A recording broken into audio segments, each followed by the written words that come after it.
Hello everyone, welcome to Legacy IS Academy. In this Ethics Booster program, basically we are covering most of the important topics and the PYQs of last 13 years of ethics subject. Now we have covered the theory part, and in previous session we started the ethics case studies part. So I have been telling students that case study part is basically going to fetch you that extra 1 or 2 mark in each case study that will help you to cross that 130 mark in the examination. Now I'm asking you to understand why they are asking case studies and how they are asking case studies in this paper. Basically, all these case studies are the scenarios that we observe around us on day-to-day basis. We come across these issues in our newspaper readings also, and that's why I have been telling students that we should brainstorm on these topics beforehand itself, so that we have more effective course of action and the most appropriate option framing in the examination. So I have identified 8 to 10 most important themes for our examination. Last 13 years UPSC has been repeating these themes. In the previous session, we talked about the conflict of interest topic and upholding integrity, whistleblowing. So all these case studies, or we can say that the topics, have been repeated by the UPSC. In this particular session, we will discuss such two themes further. First theme is environment protection versus livelihood protection.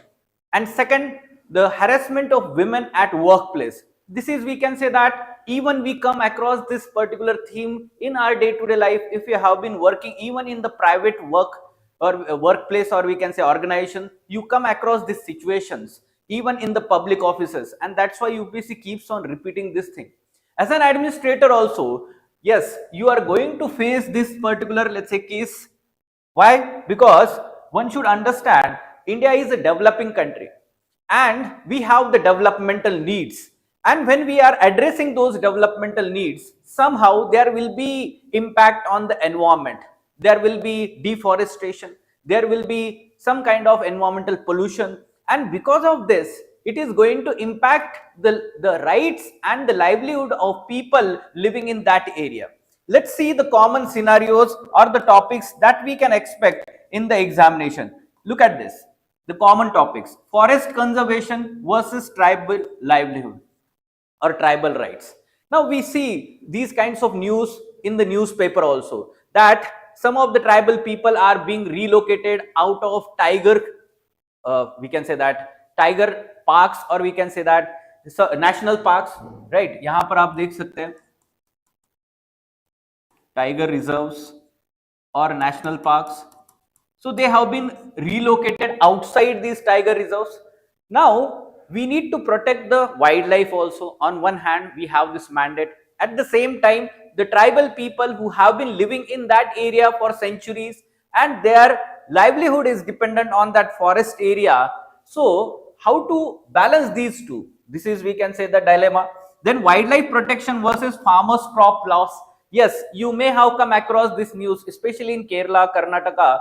The elephants are raiding the farms, right? So there is crop loss, the banana plantations, sugarcane plantations, or we can say that in general croplands, they are basically raiding. And here there is threat to the life of wildlife also, because the farmers are using the firecrackers, the farmers are using that, we can say, electric fencing, and basically many of the elephants are dying because of it. So how to deal with this issue? Balancing the interest of both. Pollution control versus industrial development. There has been several case studies on this. So there is industry set up in a particular area, socio-economically backward region. Over the period of time, it has resulted into environmental pollution, polluting the nearby water bodies. But at the same time, it has given livelihood, employment to the local people. So it has resulted into rural prosperity in that region. So how to balance it? Whether we should shut down it completely, protecting the environment, protecting or reducing the pollution from it, or protecting, we can say that, the livelihood of the local people. Balancing this is important.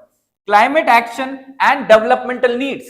Yes, at international stage also we are basically discussing, deliberating this thing. So developing countries like India, China, South Africa, Brazil, they are demanding that the people of these countries, most of the people, they are, we can say that at present facing the basic problems, right? And for that purpose, they are required to use the natural resources, especially coal, crude oil, and natural gas. It will result into some kind of global warming, pollution, climate change. And on the other hand, that we are talking about reducing the global warming at the international stage, UNFCCC, COPs that are happening. So balancing these things, climate equity, CBDR, all those principles are involved here. Yes, coastal regulation zone and fishermen livelihood. So protecting coastal ecology as a part of CRZ is very important. But at the same time, fishermen and their livelihood. Suppose there is a coastal area and fishermen are there. Of course, their basic infrastructure is supposed to be required for them in the coastal area. But CRZ will prohibit, or we can say that regulate their activities, economic activities, especially polluting activities, like we can say that unsustainable tourism. So these are the common topics we can talk about that we can expect in the case study. Now, what are the constitutional principles and ethical principles involved here?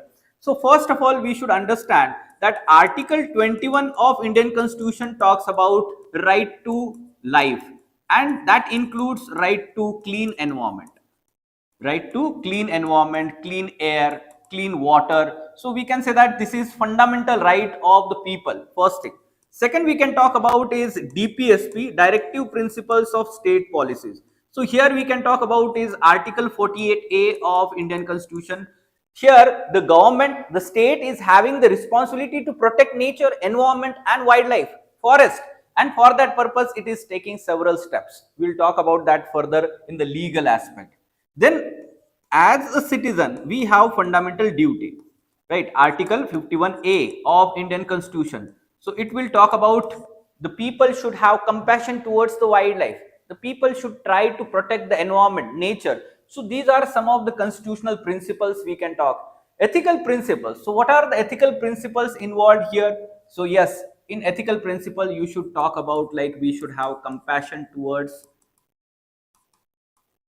all living creatures. Compassion towards all living creatures.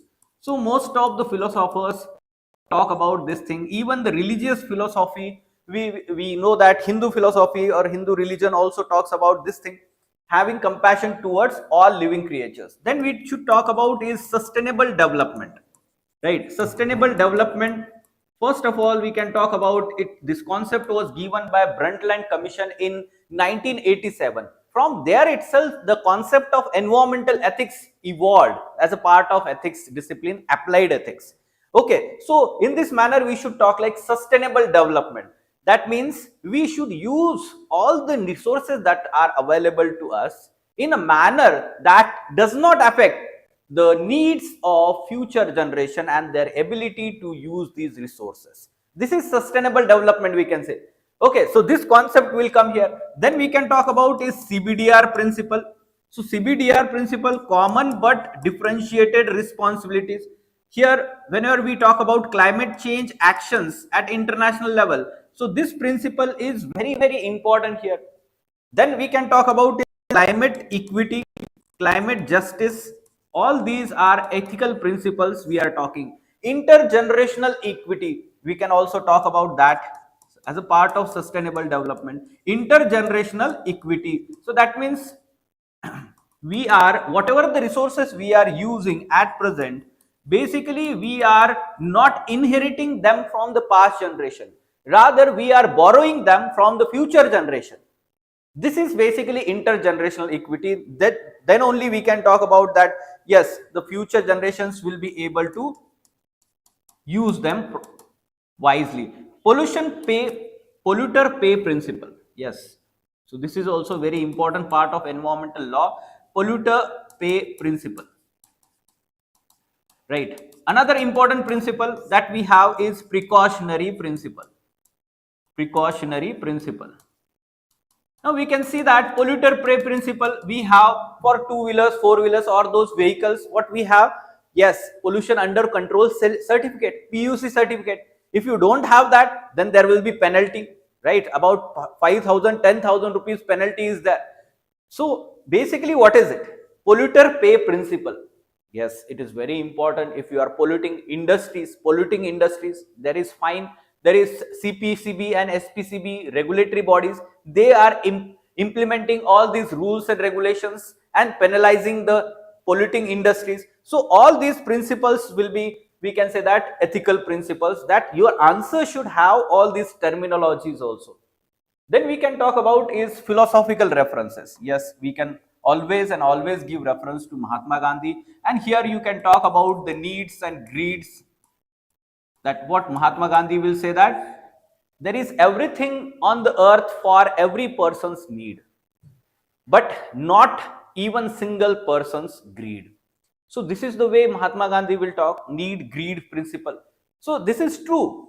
In our lifestyle itself, we can see that because of human greed, human desires, we are not able to control our desires, right? And because of that, there is consumeristic and materialistic behavior that we have followed nowadays. Our lifestyle has become, focusing on luxuries and all these things.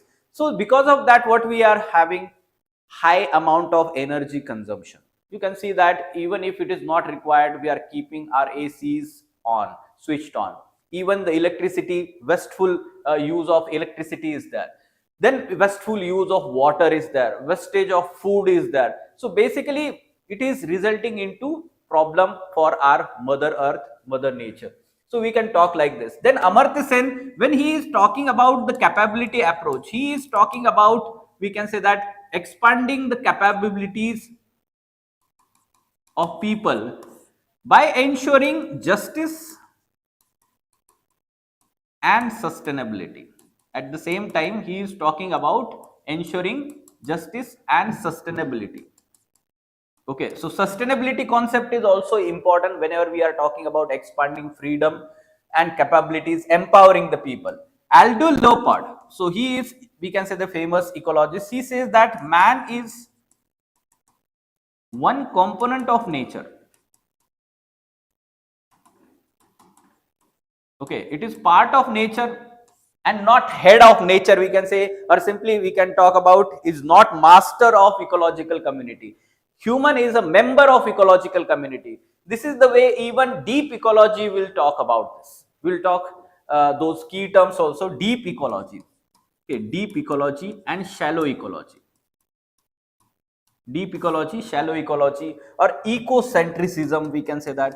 So all these principles, what they talk about, that human is one of the member of ecosystem and not the head or master of the nature. So in this manner, philosophical references can be given. Now we can talk about is standard course of action. So whenever you come across this kind of situation where you have to, protect the environment, at the same time the tribal livelihood is involved, or protection to the livelihood of local people is involved. So in this situation, what we should ensure?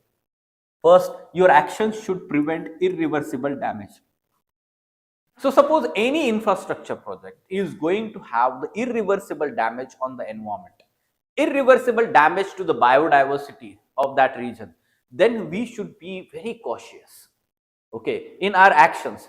So that will be decided through, we can say, conducting scientific EIA, environment impact assessment. In GS3 paper we learn about this, is syllabus topic in environment section. So this will ensure that whatever the impact of that project will be, if it is very huge impact, irreversible damage it is going to have, then this, we can say that, it should suggest the sustainable alternatives. Sustainable alternatives should be suggested. At the same time, we should protect the life of vulnerable communities, and for that purpose we should provide fair compensation if they are going to be relocated and rehabilitated. So those people, their appropriate relocation and rehabilitation should be also simultaneously ensured. So that means protecting the rights of vulnerable communities is simultaneously important. And if we are conducting that or implementing that project, ensure transparency and continuous monitoring simultaneously, because one should know those projects implemented by the private sector especially, they will focus only on profit motive.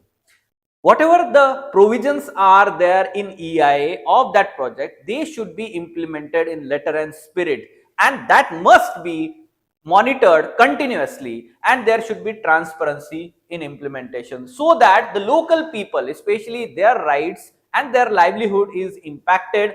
At the same time, incorporate the role of climate activists, environmental NGOs, so that they are monitoring this situation transparently and making the local people aware. There is informed choice by the local people. We know that PESA Act is there, 80% of the Gram Sabha consent is required. We know the Niyamgiri Hills and Vedanta project, so bauxite mining. So there at that time, the 80% of the Gram Sabha members denied the approval. So the consensus of local people was not available, and that's why the project was denied to that area, or we can say that that company. So in this manner, we should understand EIA. There is one term also called as SIA, which is essential part of EIA, social impact assessment. So that includes impact on the people living there.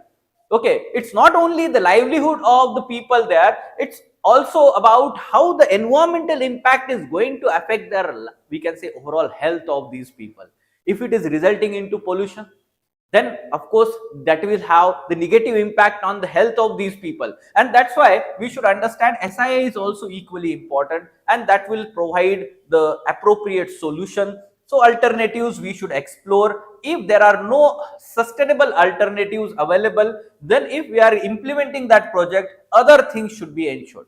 All right, now let's talk about, we can say, suggesting sustainable green alternatives. So yes, if the project is being implemented, still we should suggest the green alternatives for the local people living in that region, especially for livelihood purpose. Yes, so first one is ecotourism. So you can see that in the states like Northeast India, Kerala, Karnataka, at most of the tourism places, we can see that, especially hilly areas, so there tourism practices should be very sustainable.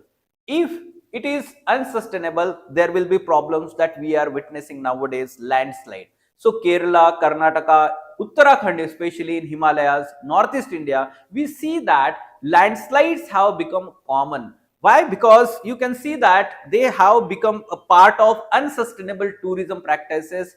The hill resorts are constructed along the steep slopes, and because of that, removal of forest or trees from that, it has become unstable slopes. There will be landslides, and that is going to affect the life of people in future. So promoting ecotourism is very important. Then agroforestry, promoting agroforestry, so it will balance the livelihood of the people as well as, we can say, environment protection. So forest conservation, forest area will be ensured. So we can say that balancing both. Then organic farming. So many a times the chemical fertilizers and pesticides, it is having negative impact on the environment, right? We are balancing on both aspect here, right? Promoting organic farming, even the government is promoting organic farming, natural farming, jaivik paddhati. So yes, we can give example of Sikkim becoming organic state. Lakshadweep as a union territory has become organic, we can say, union territory. Kerala government is promoting organic farming. You can give those examples. Promoting renewable energy sources, that is also good thing. Solar energy. So solar energy, you mentioned Kusum scheme, wherein the livelihood and the income generation is ensured for the farmers. At the same time, free of cost energy is being provided for irrigation purpose, electricity. So that, like that, you should mention. Then green startups. So youth should be provided with certain kinds of incentives to set up green startups in those rural areas. That will ensure the industrial processes are not impacting the environment negatively. Green startups, like for example, whatever the forest produce is there, for on the basis of that, food processing industries like honey processing, it can be promoted. Or coconut based, we can say that, processing industries like coir industries there, or bamboo based industries are there, tendu based industries are there. So they can be promoted, and community led restoration practices should be there. The local community and its livelihood interest is there in the restoration of, we can say that, degraded environment, and that's why whatever the restoration efforts are being carried out, the community, local community should be involved. For example, the joint forest management, JFM. So the forest officials are involving the local community in the overall management of the forest, because whatever the forest produce is there, it is going to be used by the local community for their livelihood, and that's why their interest is involved. They will help the forest officials in sustainable management of those forest resources. So in this manner, sustainable alternatives. Now we can talk about the key terms. So important key terms that your answer should have is deep ecology, then ecocentrism. Ecocentrism, both have meaning, we can say almost same, that human is one of the component of ecosystem and not the master of ecosystem. So that's why ultimately it is going to get impacted. So ecosystem is a functional unit. If you bring any change in some part of ecosystem, that is going to ultimately impact long term the human interest only. Then you can talk about is climate justice, right? Climate justice and equity.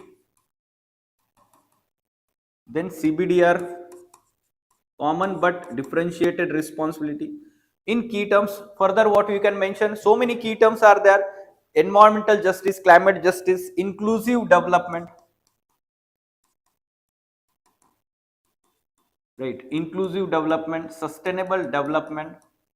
So these terms are always there. Then we can mention, yes, resilience, resilience as a part of, we can say, mitigation and adaptation. Mitigation and adaptation, you can bring this part also, mitigation and adaptation, because the environmental changes, climate changes that are there, so whatever the environmental hazards, disasters are going to happen, so vulnerable sections are at, we can say, risk. So we focus on mitigation and adaptation measures through resilience, we can say that, be it, we can say, climate resilient agriculture, climate resilient infrastructure, all these things will come here. Then nature based solution, use these terms, nature based solutions, alternatives that we are providing. So yes, that is, we can mention. Then nowadays we are promoting circular economy, mention this, we can say that term in your answer. So in this manner, these key terms are very important. Ultimately we can mention the just transition. Okay, just transition. So climate change we are talking, at international level we are focusing on just transition. That means when we are transitioning from fossil fuels to the renewable energy and the clean energy technology, it will result into some kind of unemployment. It is going to affect the labor. So that just transition should be there. The developing countries and underdeveloped countries, they are going to face lot of problems. So therefore it is responsibility of developed countries, who have been responsible for the historical emissions and the global warming, the major reason. So they have the responsibility to transfer the technology and funds to these countries, so that there is a just transition. So in this manner we can talk success stories, their examples should be mentioned in our answer, so that it validates whatever the points we are mentioning in the course of action. For example, Hivre Bazar and Raregan Siddhi, Anna Hazare's village in Maharashtra. So these villages were basically drought prone regions, drought prone villages. The people, the farmers faced lot of problem in terms of crop failures. There was no fodder availability for the cattle. The youth migrated towards the cities for in the search of, we can say that, good employment, and lot of problems in terms of debt crisis, the farmers suicides. So what the people, especially the Sarpanch of Hivre Bazar and Anna Hazare here in Raregan Siddhi, they focused on watershed management. So they started planting the trees along the hill slopes. They started, digging the pits along the, we can say that, hill slope, so that the water is stopped, allowed to percolate. The percolation tanks were constructed. The open grazing was stopped and stall grazing of the cattle was promoted, so that soil erosion is not there. So over the period of 4 or 5 years, now the water table increased and the soil erosion stopped. And because of that, agriculture flourished over the period of time. The fodder was available now for the cattle, and now the youth came back from the cities to the villages. This is the way sustainable, let's say, development story is available here, success story. It is there in your NCRT, and basically these villages have won the national awards also. Yes, Mangala Jodi. Mangla Jodi is basically one village in the Chilika Lake, Odisha. Okay, and here the birds conservation is being conducted with the help of local community. Local community is its interest is involved here. Ecotourism is being promoted here, bird watching and all these things. So ecotourism is being promoted. So this is also a success story which has resulted into birds conservation. Khonoma village in Nagaland, it is declared as Asia's first cleanest village. Okay, so Khonoma village, you can give example community-led cleanliness and environment protection. Chilika Lake restoration, so it has been successful because of local communities' participation. Again, environmental conservation. Chipko movement here in Karnataka, Apiko movement. So they are the successful examples of environment conservation. Bishnoi community, Amrita Devi Bishnoi in Rajasthan, khejri trees they have protected, even the wildlife. So all this we can say that they are the successful examples you can talk about. Now we will take some examples of previous year questions. Right? Look at this case study. What it is saying? Yes. In line with the DPSPs enshrined in the constitution, roti kapda makan. Look at the way they are describing it.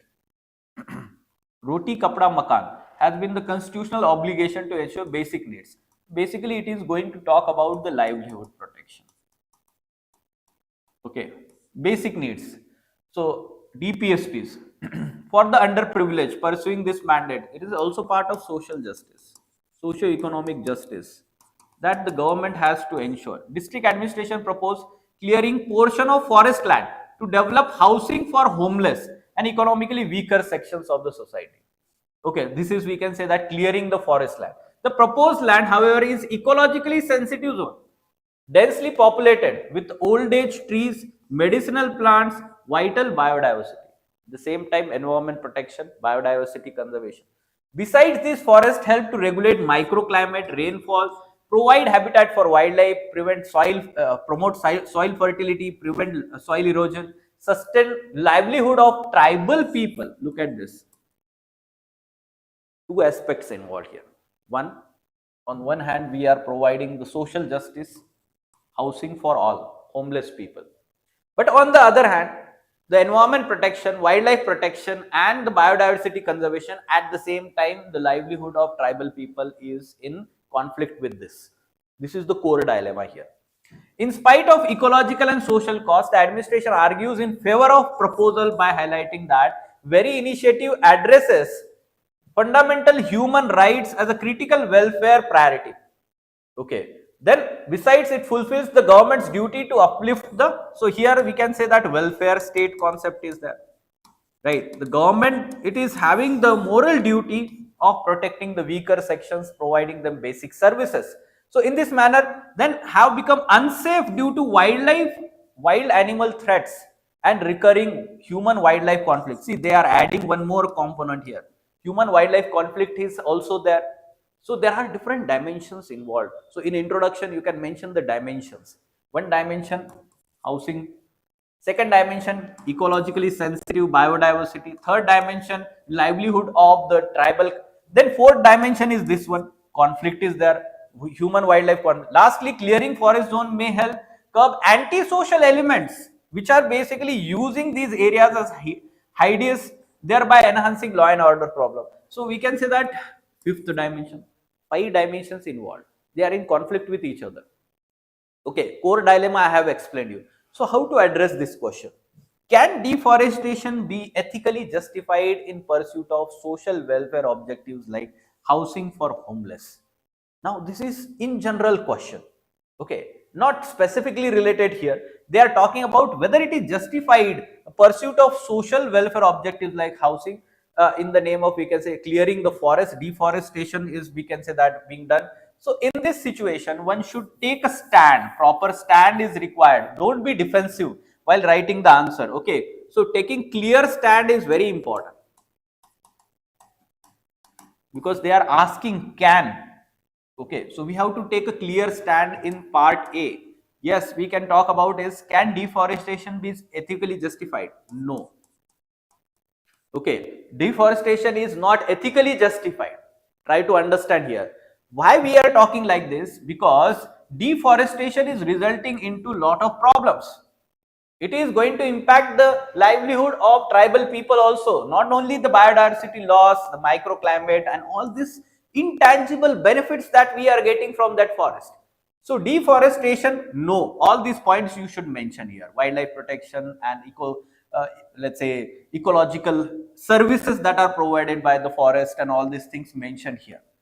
Okay, but at the same time, what you can mention here in the end is that the deforestation that is going to happen here, it should be limited. And whatever the houses that we are building, those houses minimum area, so we can say high rise buildings can be there. Okay, so again human wisdom should be applied, no, human wisdom should be applied to deal with such kind of situation. What are the socio-economic, administrative and ethical challenges in balancing environment conservation with human development? Just now we discussed all these things. Itself it is providing structure to the answer. Socio-economic challenges, yes, housing problem, drinking water problem is there. You can talk about the livelihood issues are there. So socio-economic challenges, administrative challenges, there will be conflict, tribal people will protest, livelihood jab bhi hota hai, right, clearing the forest. At the same time the environmental NGOs will protest, they are activists, they are against this. So administrative challenges will be there. The protest may become violent also many times. So law and order situation can be also there. These are the administrative challenges. Ensuring rule of law, ensuring fairness in the process, ensuring transparency in the process. It is, we can say, administrative challenges. Then ethical challenges, when we are saying ethical challenges, whatever the ethical issues we mentioned, no, balancing these two interests. Basically, that is the ethical challenge we are talking here. How do we balance this? If we are, let's say, clearing the forest, if it is impacting the livelihood of tribal people, local people, how we are rehabilitating them, how we are ensuring the ecological sustainable alternatives, livelihood alternatives to these people. These are the ethical challenges that we should. So minimum impact on the, we can say, environment and the interest of tribal people. Ultimately, we should focus that there is no irreversible ecological damage, ensuring the protection to the vulnerable sections, tribal people, and implementing the EIA process properly. We can say that exploring the sustainable alternatives. So the government should first explore the alternatives. If there are no alternatives, then only it should be allowed, and within that this should be focused. Okay, minimum area. Yes, what substantial alternatives or policy interventions can be proposed to ensure both environmental integrity and human dignity are protected? That's what we are talking here, alternatives. So first look for alternative land, whether there is any wasteland, degraded forest is there, because this is dense forest. You can see old trees are there. For centuries it has been done. Medicinal plants are there, biodiversity is there. Look for degraded forest, wetlands are there. So government, public sector, it has so much of land basically. It is lying idle for centuries, for so many years. So that should be used, alternatives. If it is not, then this alternative should be promoted. High rise buildings should be promoted. Okay, and then we can say that housing should be provided, and at the same time ensuring the minimum impact on the biodiversity and that forest area and livelihood of tribal people. This is the way we balance both. Human dignity should be protected. Those who are homeless, their dignity is also involved, and that's why we should not be extreme in taking stand. Okay, so balancing both is also important. In this way we are expecting question. This was asked in 2025, last year only, so we can always expect this kind of case study.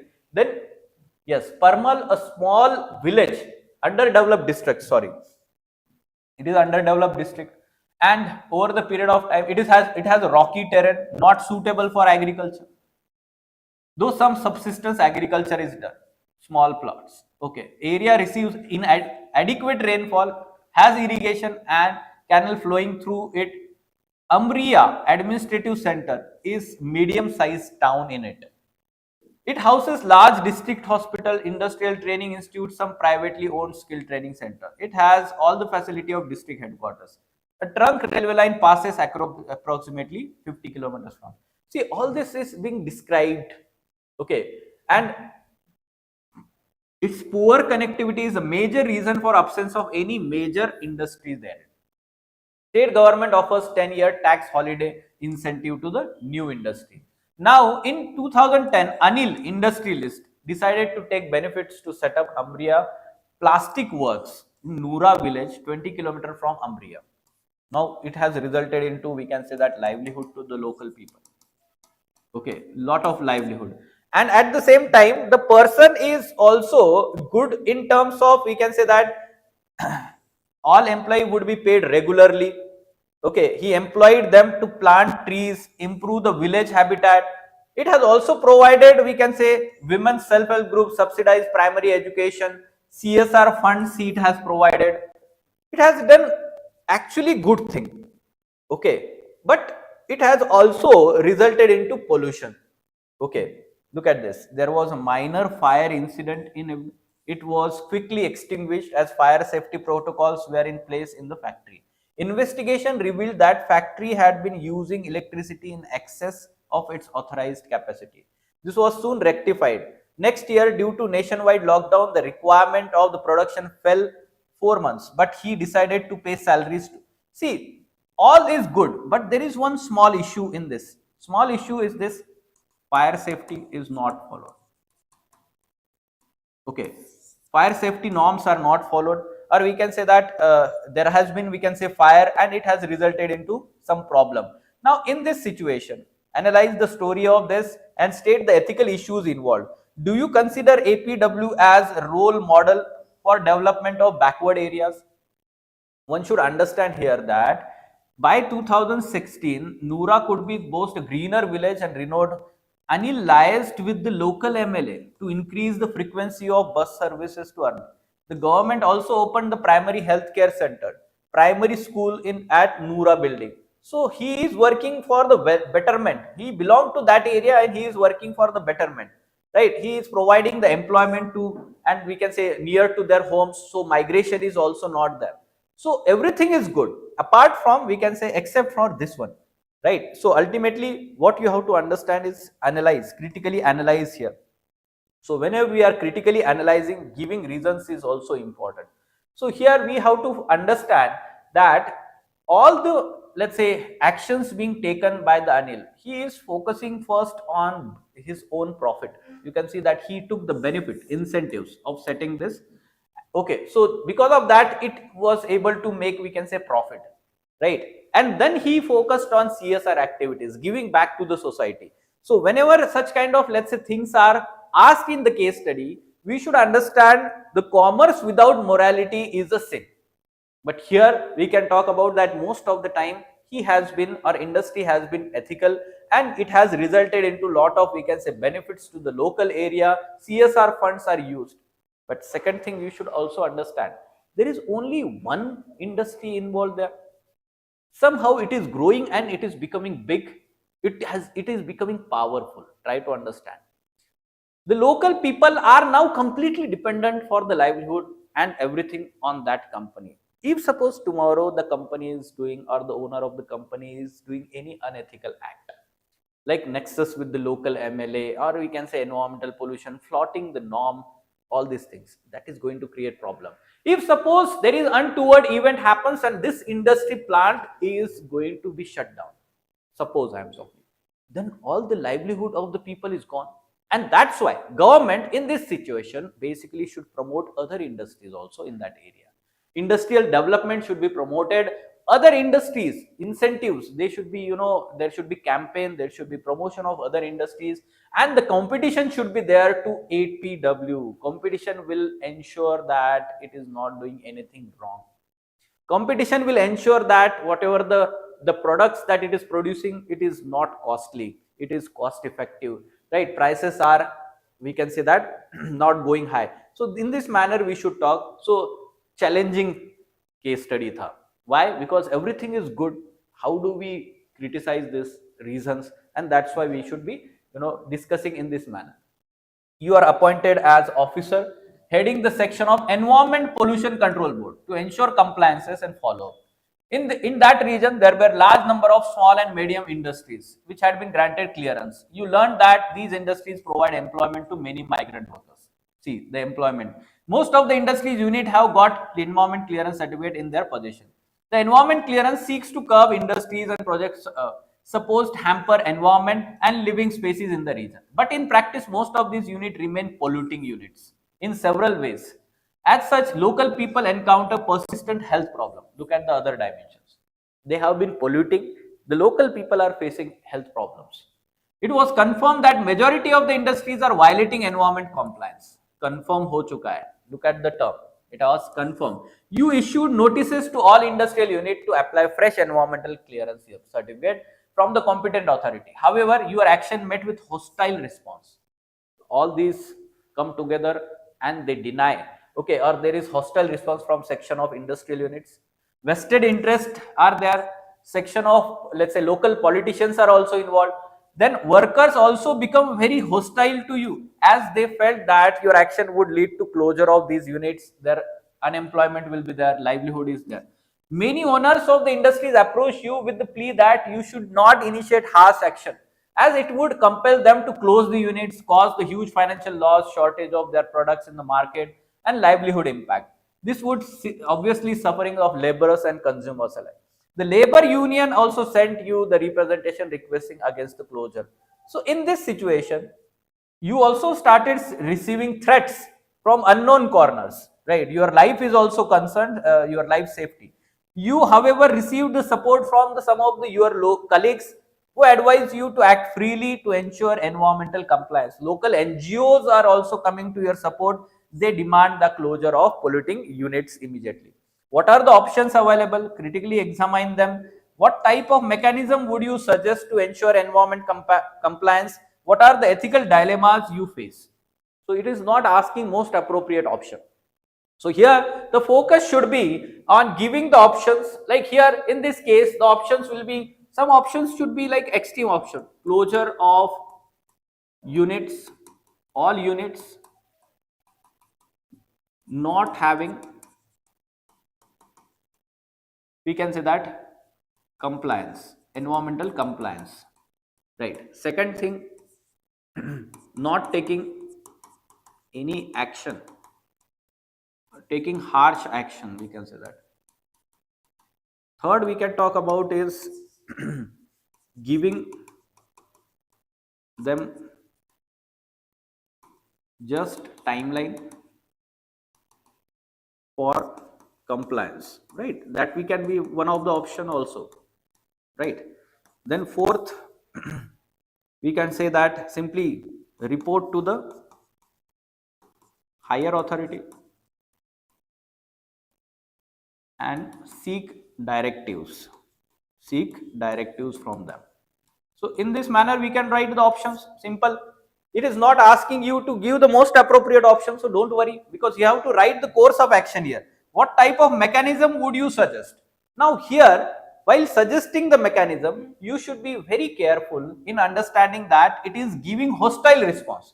Also it will result into lack of employment, loss of livelihood, and that's why you should be very careful and sensitive. So what you can do is adopt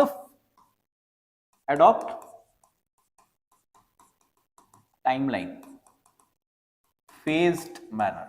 In phased manner, basically you should be allowing these industries, right? So highly polluting industry, okay, highly polluting industries you should categorize first, and then urgent compliance, ensure urgent compliance from them, ensure this thing. Second, we can say that moderate polluting, right? Moderate polluting. Then we can say that 6 months of timeline can be given, right? Then you can talk about is low polluting industries or least polluting industries. For them you can give 1 year of timeline. In this manner, basically these industries are also getting time for application, right? And the people who are working there, the laborer, they are also not facing uncertainty in terms of livelihood. So this is the mechanism you should devise. You should not be having harsh actions, or you should not be categorizing all the industries in one category. This is the way actually amicable solution can be there. In this manner, environment protection is also being there. The health of local people, because the highly polluting, urgent compliance is being ensured. So pollution is being reduced, harmful impact on the human health is also reduced, and at the same time livelihood security is being ensured. This is the way you should bring the innovative mechanism. And of course the ethical concerns will remain same. You should, ethical dilemmas already we have discussed. In this manner we can deal with these kinds of case studies. All right, so this is a common theme. Every year UPSC will ask this, let's say, environment protection, wildlife protection versus the livelihood security and all these things, the topics, common theme is there. Okay, so I think so now it is thoroughly discussed. There is no problem in dealing with this theme. Now the fourth important theme that UPSC at least alternate year keeps on asking, this harassment of women at workplace. Let's try to understand what are all ethical concerns and dilemmas, issues involved here. Here we will try to understand that there is a private organization or public organization, say let's say public department. So there are different stakeholders involved here and different ethical concerns are associated with them. Now when we talk about harassment, it can be sexual harassment, or in general we can talk about even mental harassment. The mental harassment aspect somehow comes with the work culture part, which is your syllabus topic also. So many a times they have asked question or case study which is related to work culture practices, gender discrimination and exploitation of women mentally, not the sexual harassment we can say. So that becomes part of work culture. We will discuss that separately. Now here the victim is female or women employee. Now she is facing, we can say that ethical concern, loss of dignity, respect, equality, equal treatment. Okay, so these are the ethical concern. Also she is facing a job uncertainty, uncertainty. All these problems are there, so ethical concerns are there. Accused male employee. So here, yes, accusations can be even false accusations. Try to understand. Ensuring natural justice. So we can say that here, fair investigation,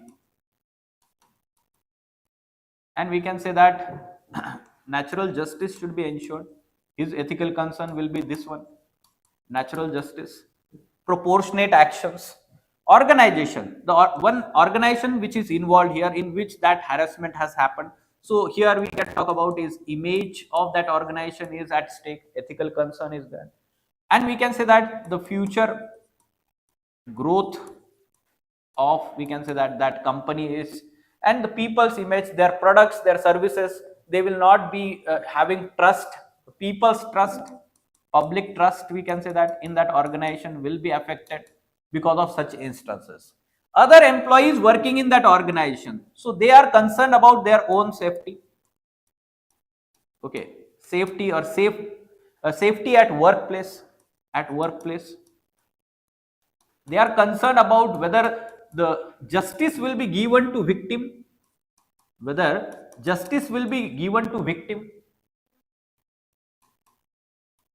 justice, right? Then we can talk about the HR or internal complaints committee head, the one who is going to inquire into that incident. So they must ensure fair, transparent investigation into that incident. They must also ensure the confidentiality of the people involved here. Both we should talk, victim as well as accused, confidentiality. Then society in general, of course, gender equality and empowerment is concerned here. Society is trying to promote this. Government, yes, the implementation. Government is concerned here in this case, implementation of laws, rules and regulations. For example, POSH Act, Prevention of Sexual Harassment of Women at Workplace 2013. In this manner, we should be able to link the stakeholders and the ethical concerns involved here.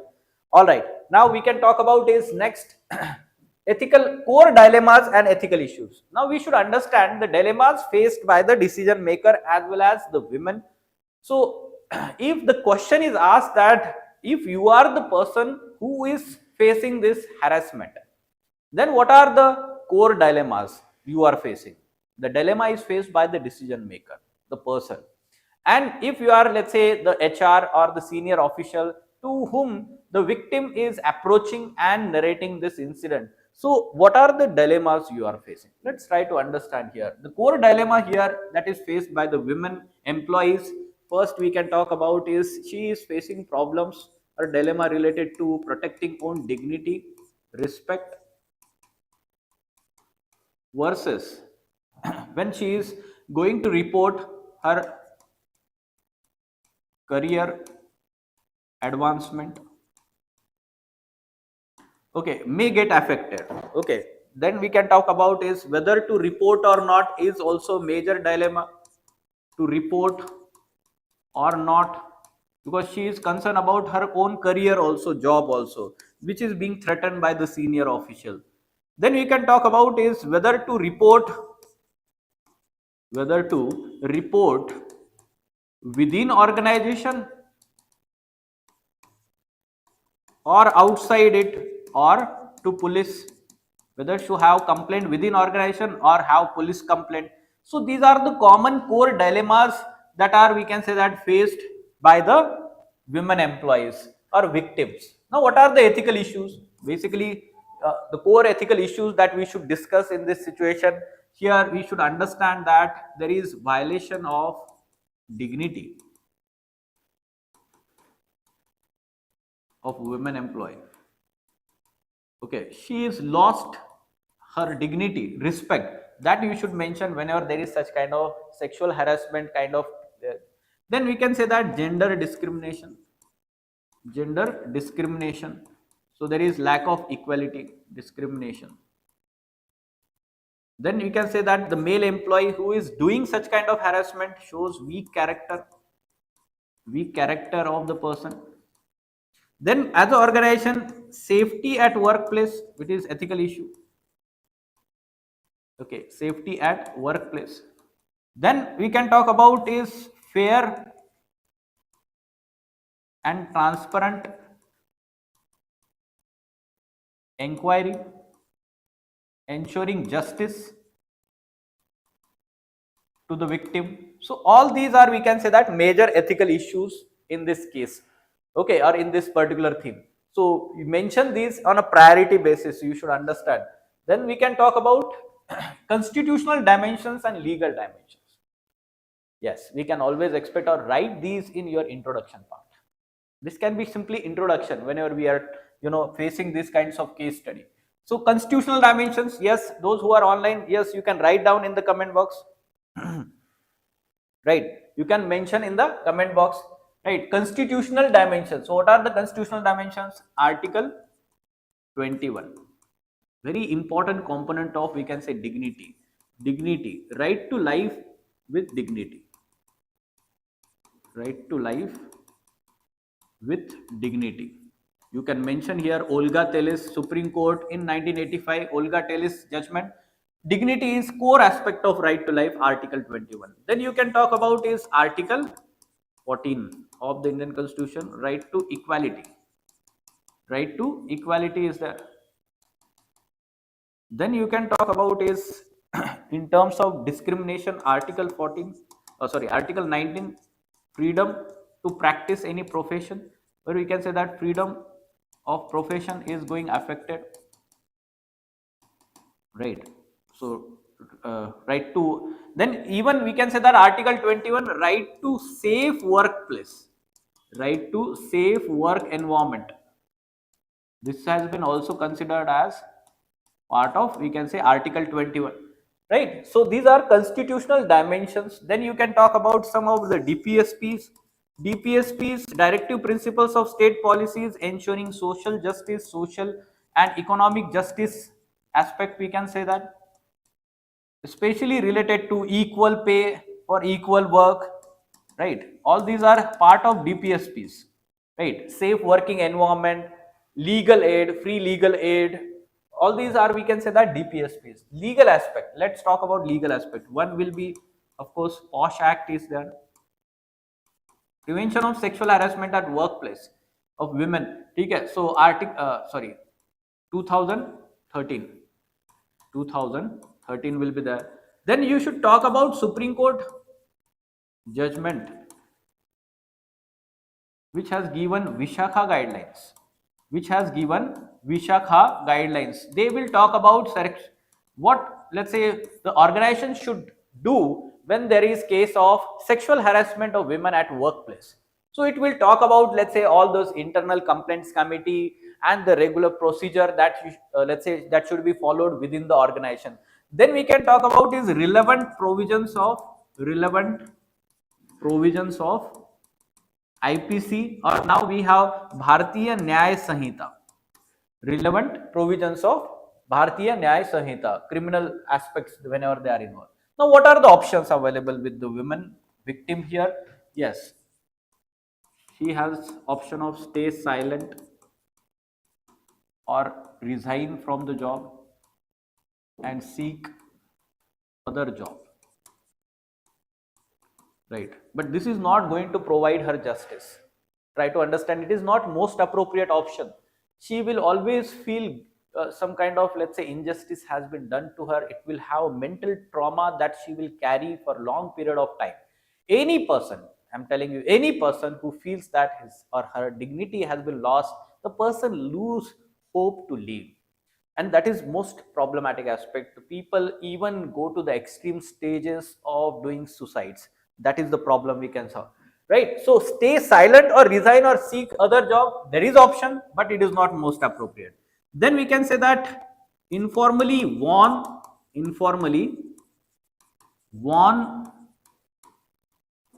the male employee and continue to work. Now this can be one approach that female employee may adopt many a times.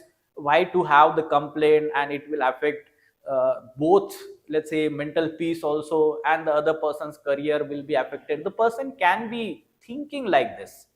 Okay, the women may think like this, women employee. Then, but again, it is not most appropriate option. Then we can talk about is formal complaint with ICC, Internal Complaints Committee, and seek, we can say that, justice. This is most appropriate option we can talk about. And fourth option you can talk about is file a police complaint against male employee.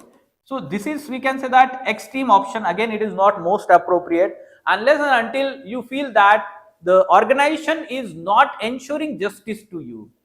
The organization is rather favoring that person, the male employee, then you should go out and file the police complaint.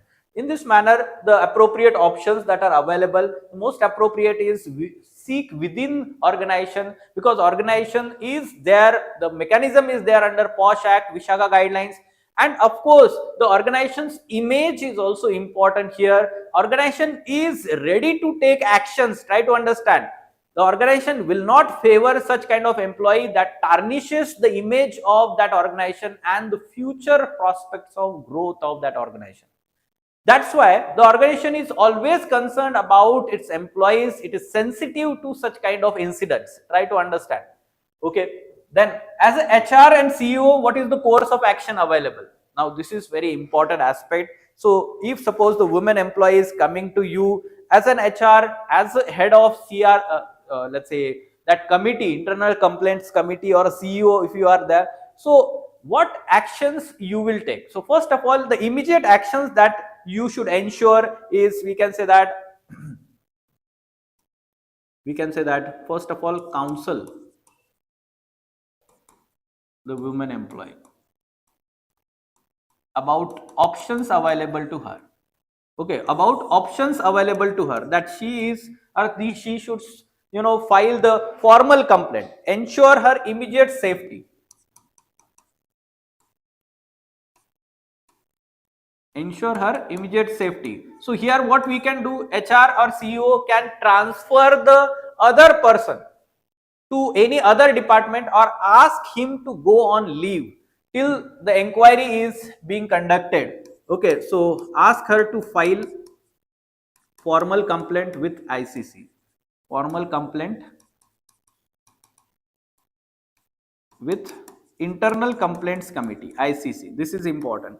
Then you can talk about the fourth important aspect is ensure fair inquiry. This is also important. So we talked about the male employee. No, he should not feel that injustice is done to him, right? Ensure fair inquiry. So he should be given chance to present his side also. Natural justice. This is the way we can say that ensuring fair inquiry, and then we can say psychological counseling can be given. Psychological counseling can be given to women employee or victim, we can say that, and taking actions against accused, the male employee, as outcome of ICC, internal complaints committee, whatever they recommend in that situation, there should be action taken against that male employee who is, there are allegations, so they are proved now, so action should be taken, and it should be, properly timely manner, fair inquiry, and timely, we can say that timely also you can mention, because justice delayed is justice denied, this aspect. So that person should be transferred to other department, or we can say allowed to work from home or suspended till the inquiry is being conducted, and that will ensure, we can say that the victim is not being intimidated or threatened. That will affect the fair inquiry process, we can say that. Then in terms of long term actions should be also taken. Long term actions should be reform oriented, sensitization. So here you can talk about is sensitive training to the employees, awareness campaign,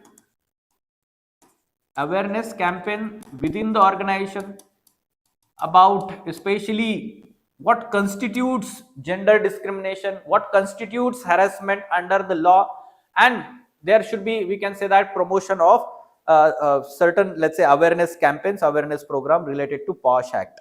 Then ethics training should be there, regular ethics training. So what are do's and don'ts, or we can say that what company charter is all about, the provisions, so organizational values, so ethics training can be given. Then there should be anonymous complaint mechanism, anonymous complaint mechanism that will ensure that, or even if the person is victim is not coming in front to file the complaint, the employees or let's say company owners, they know how, let's say, the male employees are working.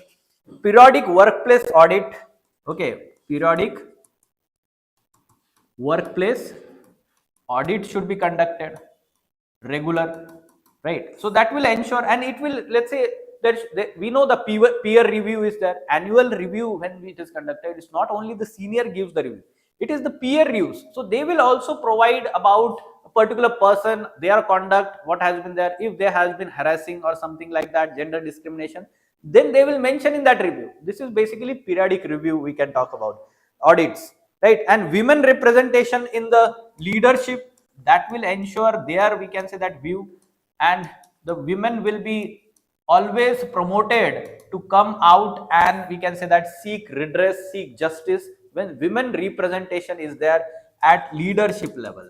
Okay, so they will be motivated. If they find that all the leadership level employees are male, it is very difficult for them to come out and ask for justice. They will not share also, they will not complain also. This is very important.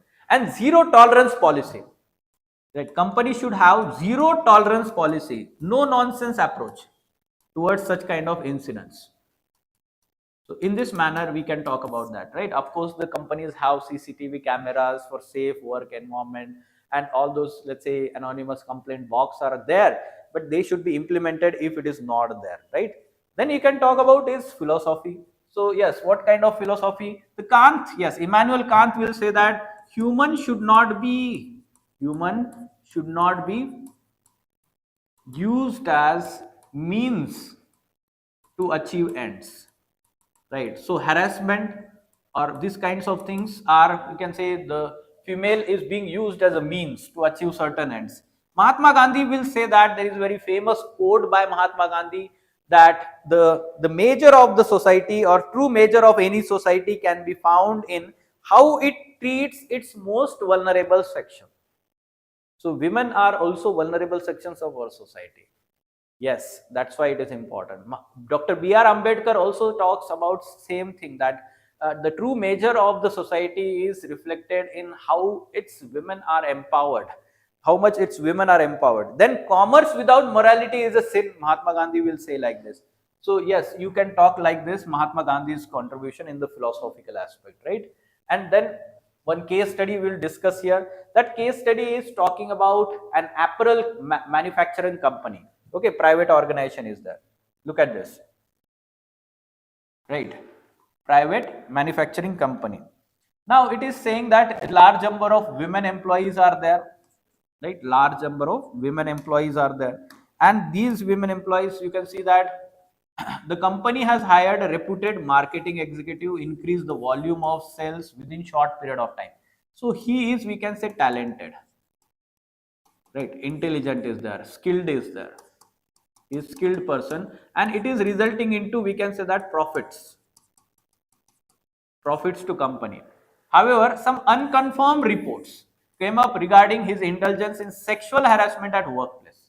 After some time, women employee lodged a formal complaint to management against the marketing executive about sexually harassing her. Faced with company's indifference is not taking cognizance of her grievance, she lodged FIR with police also. Realizing the sensitivity and gravity of situation, the company called the women employee to renegotiate. In that, she was offered a hefty sum of money to withdraw the complaint and the FIR. So you can see that money is offered. The dignity of the person is measured in the amount of money. How unethical it is, right? So withdraw the complaint and FIR, and also give the in writing that marketing executive is not involved in the case. That means the company themselves, owners, they are heads, they are also, we can say, involved in this. So identify the ethical issues involved in this and what are the options available to the women employee. So you can see here that the person is talented but weak character. The person is having weak character, sexual harassment, right? So you can mention here that knowledge without character is a sin. Knowledge without character is sin, according to Mahatma Gandhi. You can mention this ethical issue. Then women employees, they are facing problems, loss of dignity. Loss of dignity is there, right? Gender discrimination or unequal treatment, lack of safe working environment, whatever the topics, issues we talked earlier, mention them. Here one more issue is this one: money is being offered, commerce without morality, only focusing on profit, favoring that employee. So injustice, you can see that the organization itself is promoting, or the heads of the organization, immediate head, so that is, we can say, promoting injustice. In this situation, what are the options available to employee? So this type of case study was asked. It is not asking what is the most appropriate option, but you should mention, because you have to write 250 words. No, there are only two questions: ethical issues and options. So it is expected from you also, you write the most appropriate option. In this situation, she should file complaint first with ICC. Okay, formal complaint with ICC, and then we can talk about is like, if they are not getting the justice through ICC, then they should be approaching the police and follow up with the FIR filed with the police. Okay, that is most appropriate approach. And then you mention the reasons, ethical aspects, ethical arguments related. Dignity is most important. Kant reference, human should be let's say, considered as end in itself and not as a means to achieve certain ends. Equality, you talk about constitutional provisions, article 14, article 21, you talk about dignity. Here you can mention that right to safe work environment, article 21 is also there. Some laws like POSH Act give reference to POSH Act 2013, and Vishaka guidelines related topic also. Vishaka guidelines you can mention.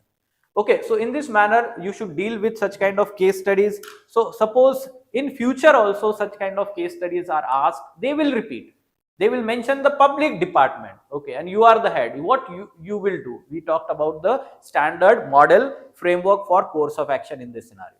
So yes, these are the let's say common themes. In next session, 11th session, So we are going to talk about the next themes, especially internal security related and disaster management related themes. We are going to identify and deal with them. Disaster management is very important part of case studies because that is emergency situation. Security related, in recent times they have asked so many case studies.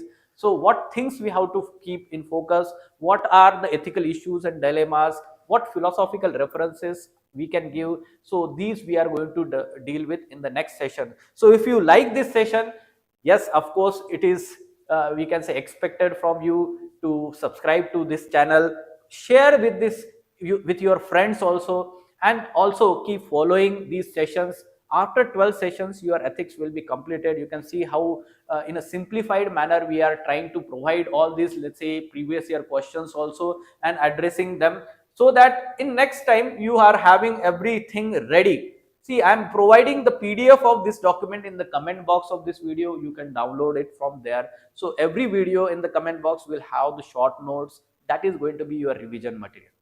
Okay, let us stop then. Thank you.